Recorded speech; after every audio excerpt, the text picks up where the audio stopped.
Nikukaribishe sana kwa mara nyingine wewe ambaye unaendelea kufuatilia Manyuzi TV kupata habari mbalimbali.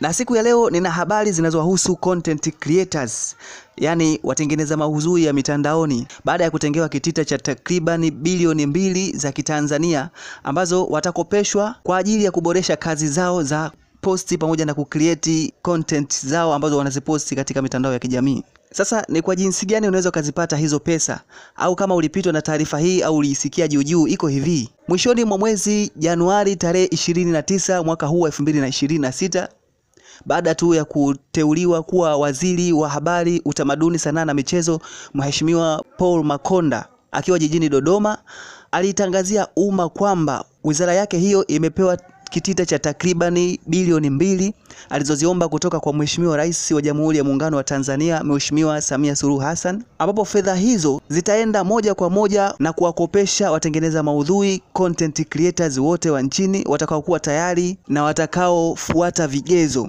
Fedha hizo zimetolewa kwa kundi hilo la watengeneza maudhui ya mitandaoni au content creators, ni kwa ajili ya kuboresha kazi zao, kupata vifaa bora ambavyo watavitumia katika kutengeneza maudhui yao ili kuongeza kipato kupitia hayo majukwaa ambayo wanayatumia na digital platforms, ikigusa aina mbalimbali ya maudhui ambayo watakuwa wakiyachapisha, yakiwemo maudhui ambayo yanahusiana na taarifa za kiutalii, michezo, habari, jamii, musics, films na sanaa nyinginezo. Sasa jinsi ambavyo unaweza ukazipata hizo fedha, kama wewe ni mtengeneza maudhui na unataka sana uzipate hizo fedha ili zikusaidie kuboresha pamoja na kununua vifaa ambavyo vitakuwa vinahusika katika ofisi yako ya kucreate pamoja na kutengeneza hizo content, unatakiwa kwenda katika ofisi za halmashauri ya wilaya kwenye manispaa za miji na majiji, na pia unatakiwa kukutana na vitengo vya habari.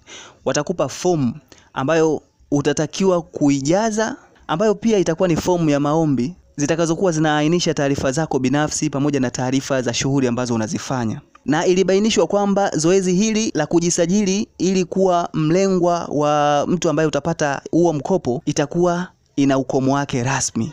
Panzia la kujiandikisha na kuwasilisha maombi lilifunguliwa rasmi Januari 30 mwaka huu 2026 na linatarajiwa kufungwa rasmi Februari 15 mwaka huu 2026, hapo kesho kutwa tu. Kwa hiyo kama wewe ni content creator ambaye bado haujapeleka ombi lako na unahisi unahitaji sana hizo fedha zikusaidia katika kuboresha vifaa ambavyo unavitumia katika ofisi ili kuendelea kupata kazi nzuri, basi unaweza ukawahi kabla ya tarehe 15 Februari mwaka 2026, hapo kesho kutwa tu. Nadhani nitakuwa nimekudokezea mtazamaji ambaye ulikuwa haujui kwamba hizi fedha tayari zimeshakuwa katika ofisi za halmashauri. Unaweza ukapeleka ombi lako na ukazipata, na pia zina ukomo wake ambao utatimia hapo tarehe 15 kesho kutwa tu.